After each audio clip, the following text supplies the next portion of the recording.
Welcome back my YouTube channel. Ngayon po, update po tayo sa aking mga tanim. Tayo po ay mamimitas ng kamatis.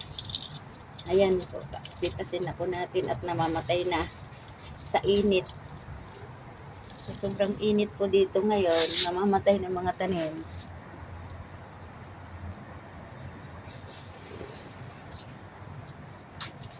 Ayan na lang po ang mga bunga niya. At natutuyo na po yung mga puno. Ayan, sa sobrang init po. Natuyo na yung mga dahon. Kahit po yung ating bagyo beans ay namamatay na. Ito naman po yung ating kalabasa. Wala namang bunga. Ayan, ayan.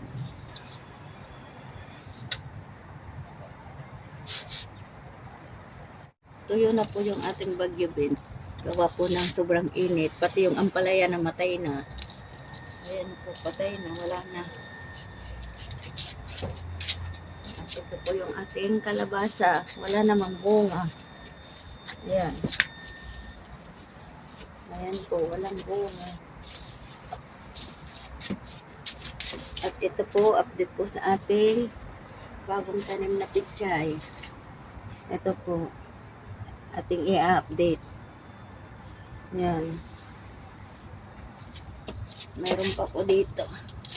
Update lang po tayo sa mga pichay na tanim natin. Ayan.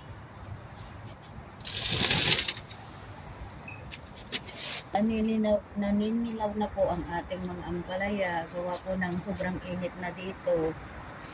Ayan, wala nang bunga. Mga kulot-kulot na ang dahon.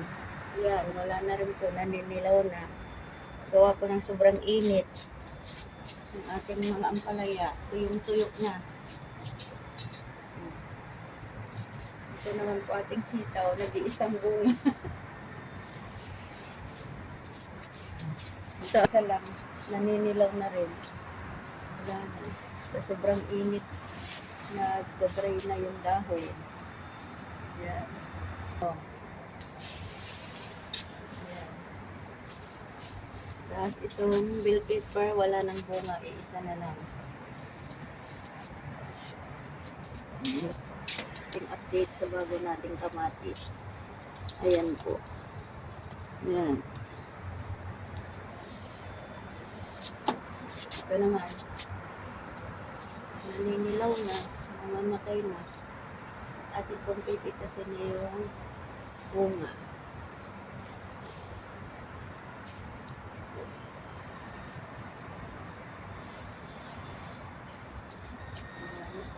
Naninilaw na.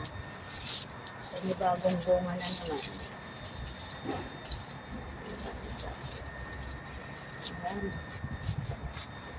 Ayan. Update naman tayo. Wala na, naninilaw na talaga. Dito naman po ang ating mga kamatis. May kamatis, may pechay. Ayan. Itong tanglad.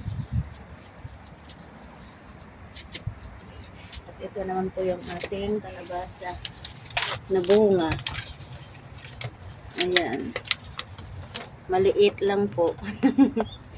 Maliit ng bunga. Ayan. Tapos ito po yung ating bagong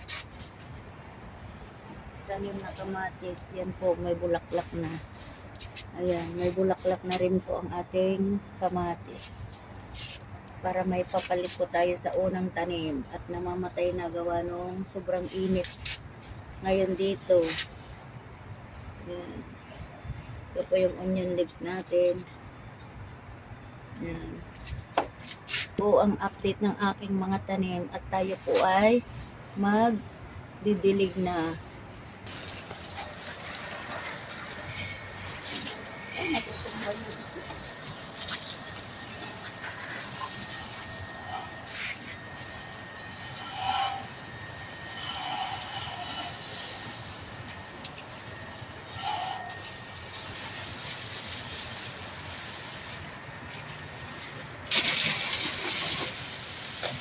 Ayan po, at ating pong didiligan.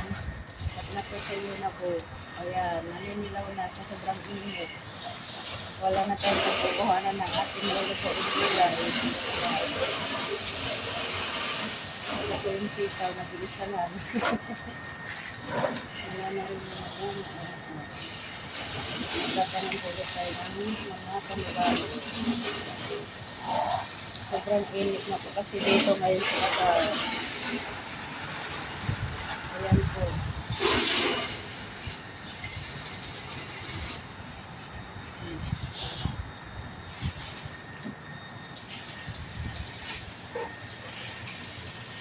Marami pa rin naman sa bunga kahit pa paano kasi naninilaw na siya.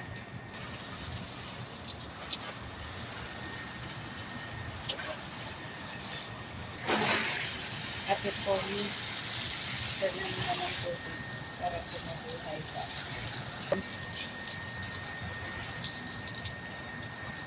Sige po, hanggang dito na lamang po ang aking vlog. Maraming salamat po sa panonood.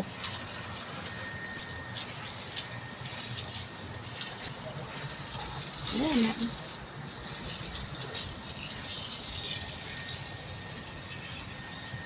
Lagyan pa natin ng tubig para mas ano. Kaya